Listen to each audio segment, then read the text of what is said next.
Aujourd'hui, face à vous, je l'annonçais, Marine Le Pen, présidente du Front National, députée européenne. Bonjour Madame Le Pen. Bonjour. Votre parti, hier, a frappé un gros coup en faisant entrer 2 élus au Sénat. Vous le disiez, c'est historique. Plus une seule assemblée en France n'est interdite au Front National. Voilà ce que vous avez dit. En mars dernier, je rappelle que votre parti a remporté 11 mairies. Quelques semaines plus tard, aux européennes, vous devenez premier parti de France avec 25% des voix. Bref, toutes ces victoires sont pour vous le signe d'une dynamique en marche. Votre progression est-elle inéluctable? Et pourquoi voulez-vous surtout et jusqu'où exercer le pouvoir? Eh bien, vous avez 20 minutes devant les Français pour vous en expliquer. 2 sénateurs, Marine Le Pen, c'est inédit, mais c'est peu, au fond, presque symbolique. Comment allez-vous faire fructifier cette victoire dès aujourd'hui? C'est peu parce que c'est vrai que c'est une élection particulière, vous le savez, qui est considérée souvent comme le 3e tour des élections municipales. Donc c'est en développant l'implantation locale, c'est en multipliant les élus de terrain que l'on peut accéder au Sénat. Nous avons 2 sénateurs, c'est vrai que c'est historique, c'est un tour de force compte tenu précisément de ce mode de scrutin, mais je persiste à dire, je suis obligé de le rappeler, qu'il y a à l'Assemblée nationale seulement 2 députés Front National, que je considère que c'est un véritable scandale démocratique comme des millions de Français, car si nous sommes entre 25 et 30% des voix, ce qu'ont dit les élections européennes et ce que disent aujourd'hui les sondages d'opinion, il est absolument anormal que nous n'ayons pas une représentation beaucoup plus importante à l'Assemblée nationale qui vote les lois nationales. Et je suis sûr que la crise politique serait moins importante s'il n'y avait pas ce déficit démocratique dans notre pays. On va voir en tout cas comment portent les couleurs, ces candidats portent vos couleurs, et les auditeurs vous interpellent d'emblée. Marine Le Pen, monsieur, bonjour. Bonjour. Vous soulignez le déficit démocratique de votre représentation à l'Assemblée nationale. Pourtant, hier, 2 députés du Front National viennent d'entrer dans l'organe qui est une aberration démocratique de la Ve République, qui est le Sénat. Et on est dans une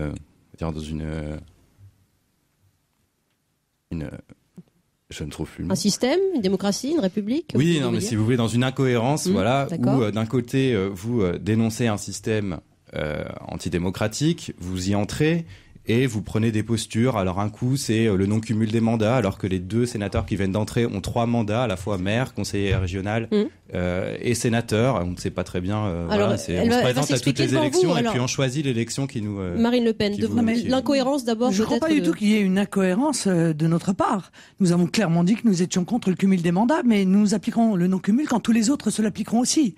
Parce qu'à un moment donné, si vous voulez... Vous votez des lois à l'Assemblée nationale qui limitent le cumul des mandats. Ah oui, parce que oui, monsieur. Et vous ne l'appliquez pas. Car nous sommes confrontés à des mouvements politiques qui sont beaucoup plus puissants que nous, qui ont des leviers de décision qui sont bien supérieurs aux nôtres, qui ont des subventions qui sont 5 à 8 fois plus importantes que les nôtres. Alors oui, pour faire entendre la voix des millions de Français que nous représentons, nous ne ratons aucune occasion. Donc encore une fois, qu'il y ait un non-cumul. Aucune occasion d'appliquer le contraire de ce que vous votez. Non, monsieur, la loi a été votée et nous étions pour, mais son application a été décidée en 2017. Nous nous conformerons bien entendu à la décision de la loi. Quant au Sénat, vous le considérez comme une aberration. Je pourrais en discuter avec vous. Effectivement, je considère à titre personnel que cette institution est en même temps inefficace et coûteuse et qu'il faut réfléchir à une réforme et peut-être même comme en Suède dans les années 70 félicitez d'y entrer à une suppression. Oui, car c'est là pour l'instant que se débat l'avenir des Français et donc je crois que nous y avons évidemment tout à fait notre place. Mais je m'interroge parce que on pose pas cette question aux socialistes qui sont pour la suppression des départements. Eux, on va pas leur demander pourquoi ils se présentent au territorial ou au départemental. Eh bien, la question va être lancée. Alors qu'ils sont pour la suppression des départements. Marine Le Pen avec nous jusqu'à 12h30. Monsieur, on joue avec les règles du jeu qui nous ont été imposées par d'autres, monsieur. Madame, bonjour. Bonjour. Voilà, bon, on vient de le dire, il y a 2 sénateurs qui viennent de rentrer sous votre couleur au Sénat. Mais quels seront exactement leurs rôles dans le Sénat ? Leur rôle, ce sera d'abord de créer les conditions d'un débat qui n'existe pas au Sénat. Il existe de véritables tabous dans la vie politique française, et notamment dans des assemblées dont je dis qu'elles ne sont pas représentatives des Français et de la diversité politique de la France. C'est une évidence, et même nos adversaires admettent que notre poids dans ces assemblées n'est évidemment pas proportionnel à notre poids dans l'opinion publique. Oui, non, mais c'est trop peu pour créer un débat. Mais alors, à ce moment-là, vous êtes pour encore moins de démocratie, qui consisterait peut-être à avoir, je sais pas, des listes avec une prime à la liste arrivée en tête pour retrouver le bipartisme. C'est le début de la représentativité pour vous, Marine Le Pen. Mais bien sûr, c'est le début. Et puis c'est symbolique. Disons-le clairement, il est symbolique que nous ayons réussi précisément à enfoncer cette porte, qui était une porte verrouillée par le bipartisme en France, dont je considère qu'il est un des éléments d'inertie totale de la vie politique depuis maintenant 30 ans. Marine Le Pen, vous êtes avec nous. Stéphane Ravier, l'un des sénateurs fraîchement élus sous les couleurs du Front National, disait hier il n'y a plus que la porte de l'Élysée à pousser. Est-ce que vous modérez son enthousiasme, qui est l'enthousiasme d'un soir d'élection ? Non, pas du tout. Pourquoi modérer son enthousiasme ? Moi, j'ai très clairement indiqué à ceux de mes électeurs que mon objectif était d'arriver au pouvoir. Et donc d'être élu présidente de la République, de gagner une majorité à l'Assemblée. Vous voyez comment les mains se lèvent lorsque vous... Et pour pouvoir appliquer la politique qu'aura décidé les Français. Car c'est ça, le seul objectif d'un mouvement politique, c'est que c'est un outil pour arriver au pouvoir. Sinon, c'est quoi ? Sinon, c'est un espace où on se bataille pour les places, où on se fait la guéguerre pour les mandats. C'est pas ça mon but. Eh bien, nous avons des mains qui se lèvent. Jeune homme en studio, vous avez le micro. Bonjour. Bonjour, je m'appelle Mohamed Amjahid, je suis journaliste à Berlin et je veux vous informer que l'image de la France est un peu ramponnée à cause du Front National. Politique de normalisation vers l'étranger, vers l'Europe. C'est comment exactement ? En embrassant vos idées politiques. Marine Le Pen. Oui, mais je comprends que, vu de l'Allemagne, on ne se réjouisse pas peut-être de la montée du Front National pour une raison simple. Et d'ailleurs, on a peut-être tort, nos propos sont bien souvent caricaturés, car nous, à la différence d'autres, nous ne faisons pas de germanophobie. Nous considérons que l'Allemagne défend ses intérêts, mais qu'il se trouve qu'en ce moment, ses intérêts sont contradictoires avec les nôtres. Et donc, nous entendons défendre nos propres intérêts. Plus d'amitié franco-allemande. Mais en quoi ? Pourquoi vous considérez que lorsqu'on est amis, on doit penser à 1000% la même chose ? Je ne le crois pas. Moi, je crois que précisément, l'amitié, ça consiste à conserver des relations de respect lorsque les positions ne sont pas les mêmes sur tel ou tel sujet. Que l'Allemagne défende ses intérêts, c'est tout à fait son droit. Moi, je réclame le droit pour les Français de défendre leurs intérêts. Et sur le plan monétaire, sur le plan commercial, nos intérêts incontestablement divergent. Mais êtes-vous en mesure d'exercer ce pouvoir ? Le souhaitez-vous ? Et jusqu'où ? Vous nous avez bien dit l'Élysée 2017, ça ne fait de doute à personne. Nous avons Fouad, cela dit, qui nous appelle de Strasbourg au 3921, professeur des écoles. Bonjour Fouad. Oui, bonjour. Eh bien, Marine Le Pen vous écoute, vous pouvez l'interpeller. Oui. Pour ma part, puisqu'on parle de l'arrivée du Front National à l'Élysée, moi je vois deux problèmes majeurs en cas de succès du Front National. Premièrement, à titre personnel, je n'arrive pas à voir le Front National comme un parti de gouvernement parce que le Front National est souvent à la pointe sur les combats d'arrière-garde. Que ça soit le halal dans les cantines ou bien que ça soit le maintien du 11 novembre, ce sont des mesures emblématiques du Front National. Et deuxièmement, du point de vue un peu plus de la forme, j'ai du mal à m'imaginer la France représentée internationalement face à Madame Merkel, face à Monsieur Obama, par une présidente qui, lors de ces différents débats, est souvent agressive ou transfère dans ses propos et qui a tendance à couper la parole à ses interlocuteurs. Elle vous laisse parler là, pour le coup, Marine Le Pen, qui va vous répondre immédiatement, Fouad. Merci de cette position et restez à l'écoute pour échanger. Écoutez, je trouve que précisément cette position est outrancière et caricaturale. Très objectivement, toutes les positions qui sont celles du Front National sont justement des positions d'avant-garde. La preuve en est d'ailleurs, c'est qu'il a été les seuls à les défendre dans le désert et qu'aujourd'hui chacun admet qu'il y a de plus en plus de millions de Français qui finissent par être d'accord avec le Front National. C'est donc que nous avons fait le bon diagnostic. Or, vous savez, pour soigner des maux, encore faut-il faire le bon diagnostic et que nous apportons les solutions qu'aujourd'hui de plus en plus de Français réclament. Qu'aujourd'hui, la nation, contrairement à ce qui a été dit, n'est pas un concept dépassé ni ringard, c'est un concept d'avenir. Et ce qui est en train de se passer... Dans les limites de nos frontières avec le protectionnisme que vous mettez en avant. Oui, mais encore une fois, avoir ces frontières, ça n'est pas les fermer, ça n'est pas monter des murs ou des citadelles, c'est maîtriser ces frontières, c'est être capable d'ouvrir, d'entrouvrir ou de fermer selon l'intérêt de la France. Moi, c'est la seule question que je me pose à chaque fois que je m'interroge sur la bonne solution. La fermeture de centres sociaux, ça n'est pas l'interdiction pour les chômeurs de bénéficier de la garderie le matin. Ce n'est pas la limitation du droit à bénéficier de la cantine scolaire pour les chômeurs. Là encore une fois, monsieur, votre position est caricaturale. Ça, ce sont les positions peut-être défendues au niveau national par l'UMP, me semble-t-il. Pas caricatural. Mais pas par le Front National. C'est par l'UMP en général qui veut moins de protection sociale. Allez, monsieur, il y a d'autres auditeurs qui veulent interpeller notre invitée, Marine Le Pen. Il y a un certain nombre d'anciens socialistes votent aussi pour nous. Je sais que ça vous dérange, mais ça, c'est aussi une réalité qui a été démontrée par l'ensemble des élections qui ont eu lieu dernièrement. Marine Le Pen, face à vous, dans le studio d'Europe 1 et au 39-21, venez l'interpeller. Le Front National est-il en mesure d'exercer le pouvoir et peut-être même de prendre l'Elysée en 2017 ? La dynamique est en marche en tout cas. Et notre invité vous répond, argumente face à vous. À tout de suite sur Europe. Europe Midi. Expliquez-vous en direct face à Marine Le Pen, présidente du Front National, députée européenne. Elle est là encore pendant un peu plus de 10 minutes. Nous avons les auditeurs qui vous interpellent également au 39-21. Vous disiez votre envie de pouvoir, cette dynamique, ce grignotage, élection après élection et la stratégie jusqu'à 2017 dans la peau d'une présidente, Marine Le Pen. C'est Marie qui vous interpelle maintenant. Elle nous appelle du Pas-de-Calais. Bonjour Marie. Bonjour. Bonjour, eh bien Marine Le Pen vous écoute. Bonjour Marine Le Pen. Bonjour. Je me permets de vous appeler pour une question précise. J'avais prévu de vous envoyer un courrier déjà qui était commencé. Donc je suis ravie de vous avoir au téléphone. Je suis jeune maman.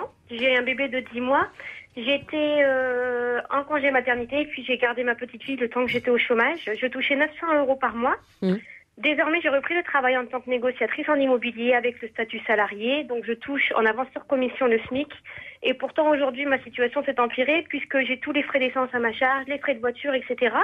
Donc, ma situation concrète, c'est 3 500 € par mois à deux, en couple, avec 1 890 € de facture par mois, avec les impôts compris. Et aujourd'hui, on ne peut plus mettre un seul centime de côté. On peut juste vivre normalement.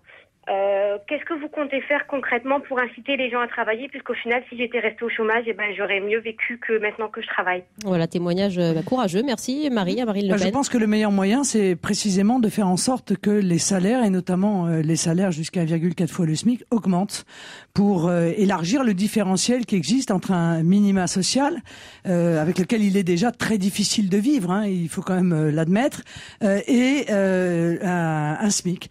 C'est la raison pour laquelle, pendant la présidentielle, nous avions fait la proposition, financée d'ailleurs, de faire prendre en charge par l'État 200 € de la part salariale des cotisations sociales pour pouvoir augmenter les salaires jusqu'à 1,4 fois le SMIC de 200 € net. Elle est finançable en l'état, cette mesure, aujourd'hui ? Oui, sans que ceci pèse sur l'entreprise. C'est important car l'augmentation du SMIC pèse sur l'augmentation des charges payées par les entreprises et beaucoup sont déjà à l'os et n'arrivent plus à envisager une telle augmentation. Et elle était financée par une contribution sociale à l'importation de 3%, ce qui était dérisoire, ce qui avait un effet minime sur le coût des produits importés, car il n'y a qu'une partie des produits, vous savez, qui sont importés, ou une partie de chaque produit qui est importé, et ça permettait de relancer aussi le pouvoir d'achat, c'est-à-dire faire l'inverse de la politique qui est menée actuellement, qui est une politique d'austérité, qui consiste à contracter le pouvoir d'achat, donc à contracter l'économie, donc à contracter les recettes de l'État et à aggraver les déficits et la dette. Nous sommes dans une spirale négative. Pour répondre à Marie, donc, vous soutiendrez demain, en 2017, les plus bas salaires en France, financés en partie par l'État. Oui, bien entendu. Oui, je crois que c'est très important de le faire parce que, encore une fois, nous sommes dans une spirale qui est une spirale vicieuse au lieu d'être dans une spirale vertueuse. Pas de référendum comme le souhaitait Nicolas Sarkozy sur l'indemnisation du droit des chômeurs. Quand Nicolas Sarkozy parle de référendum, on a quand même envie de sourire. Souvenez-vous que c'est lui qui est allé à l'encontre de la volonté des Français en faisant voter par le Congrès sur le droit la Constitution européenne, alors même que les Français l'avaient rejeté. Donc moi, quand Nicolas Sarkozy parle de référendum, j'ai envie de prendre mes jambes à mon cou. Donc je ne crois pas qu'une mesure telle que celle-là mérite un référendum. Il y a des grandes mesures qui le méritent, et notamment, par exemple, la modification du Code de la nationalité, qui est une mesure importante et qui doit être, à mon avis, soumise aux Français. On en vient finalement aux questions concrètes. Si vous étiez présidente en 2017, monsieur, en studio. Oui, bonjour Marine Le Pen, Jean-Luc. On a parlé de l'Élysée dans la première partie de l'émission, donc faisons un petit peu de politique fiction. Nous sommes en 2017, vous avez été élue présidente de la République. Quelles seraient les 3 premières mesures phares que serait amené à prendre votre gouvernement ? Bien, d'abord, la première mesure phare, c'est de retrouver la maîtrise de notre souveraineté. C'est une mesure large. Alors concrètement, ça veut dire quoi? Ça veut dire retrouver nos frontières, ça veut dire sortir de Schengen. Voilà, par exemple, sortir de Schengen pour pouvoir maîtriser nos frontières, pour pouvoir maîtriser la politique d'immigration que nous ne maîtrisons pas aujourd'hui. C'est une demande, une exigence, un appel urgent qui émane des Français et que nous défendons depuis de nombreuses années. Par référendum, comment vous y prenez-vous? Mais non, je viens d'être élu, pour exercer je vos pense rêves de que pouvoir. ça, c'est évidemment un des points essentiels de mon programme. Si les Français décident de me porter à leur tête, ce sera évidemment pour que j'applique immédiatement ceci. Retrouver la maîtrise de notre loi, puisque comme vous le savez, la Constitution européenne imposée par Nicolas Sarkozy et ses amis de l'UMP et du PS font que les directives européennes ont une valeur supérieure à la loi française. Je ne l'accepte pas. Je pense que la loi française doit avoir une valeur supérieure à tout autre traité ou directive. Concrètement, ça c'est la deuxième mesure. Voilà, deuxième mesure donc. Oui, c'est la deuxième mesure, oui. La troisième mesure, c'est retrouver notre souveraineté économique. Je veux pouvoir avoir le droit de mettre en place un patriotisme économique en France, c'est aujourd'hui interdit par Bruxelles, de mettre en place une priorité d'accès à l'emploi pour les Français, c'est aujourd'hui interdit par l'Union européenne, de pouvoir mettre en place des droits de douane intelligents à mes frontières pour éviter ce libre-échange les agriculteurs que français je considère comme dévastateur, c'est interdit par l'Union européenne. Voilà, donc retrouver la liberté et aller la chercher partout où on nous l'a retirée. Monsieur, oui, moi, convaincu par le concret de ces mesures ou c'est encore virtuel pour vous? Ça manque de concret justement, c'est un petit peu flou. Je pensais que vous auriez peut-être parlé du domaine de la justice. Si nous ne faisons pas ça, nous ne pourrons rien faire. C'est la condition sine qua non pour pouvoir mettre en œuvre toute nouvelle réforme dans notre pays. Allez. Et notamment des réformes du modèle économique. On termine avec vous, puisque aujourd'hui nous sommes pieds et poings liés par l'Union européenne qui nous interdit de mettre en place ce que veulent les Français. Alors, il faut d'abord retrouver la liberté et après, on mettra en œuvre toutes ces mesures et le patriotisme économique, c'est très très concret, vous savez. Dernière question au studio, monsieur, pour Marine Le Pen. Expliquez-vous quelques secondes encore. Vous avez bénéficié d'un vote sanction contre François Hollande au municipal. Qu'est-ce que vous pensez du retour de Sarkozy qui lui revient bien en forme? Je ne sais pas si on a bénéficié, comme vous le dites, d'un vote sanction. Je pense que si quelqu'un a bénéficié de l'effet balancier, c'est en fait de manière traditionnelle l'UMP. Je pense que le vote Front National est un vote d'adhésion. Et ceux des analystes ou des politologues qui ne l'ont pas compris, considèrent qu'on va de surprise en surprise. Il n'y a pas de surprise. Il y a un vote d'adhésion. Si les Français votent pour nous, c'est parce qu'ils veulent précisément que l'on arrête l'immigration, qu'on mette en place la protection de nos frontières. Le retour de Nicolas Sarkozy, je pense que c'est un retour raté. Que va-t-il faire, Nicolas Sarkozy? Revenir, tenir un discours? Les sondages pour le moment vous favorisent. Tenir un discours et promettre des choses qu'il n'a jamais tenues pendant les 10 ans où il était au pouvoir, 5 ans comme ministre de l'Intérieur, 5 ans comme président, ou aller vers le centre et démontrer ainsi qu'en réalité c'est un homme qui n'a pas de conviction, qui est un opportuniste et qui se pose la question de savoir qu'est-ce que je vais dire pour être élu. Il aurait fallu qu'il se pose la question de savoir qu'est-ce qu'il devait faire pour pouvoir être réélu. Avec ce discours, vous créez les conditions de l'apaisement, Marine Le Pen? Non, mais je n'ai pas d'apaisement à trouver à l'égard de Nicolas Sarkozy. Je suis une opposante à Nicolas Sarkozy. Donc je m'oppose à la politique qu'il a menée, dont je pense qu'elle a fait beaucoup souffrir les Français. Mais encore une fois, si quelqu'un a démontré sa capacité de rassemblement, c'est bien le Front National Rassemblement Bleu Marine, qui accueille en son sein des électeurs de droite et des électeurs de gauche, et qui, avec l'ensemble de ses patriotes, arrivera demain à opérer le changement qu'ils espèrent. Merci beaucoup, Marine Le Pen, pour ces explications en studio.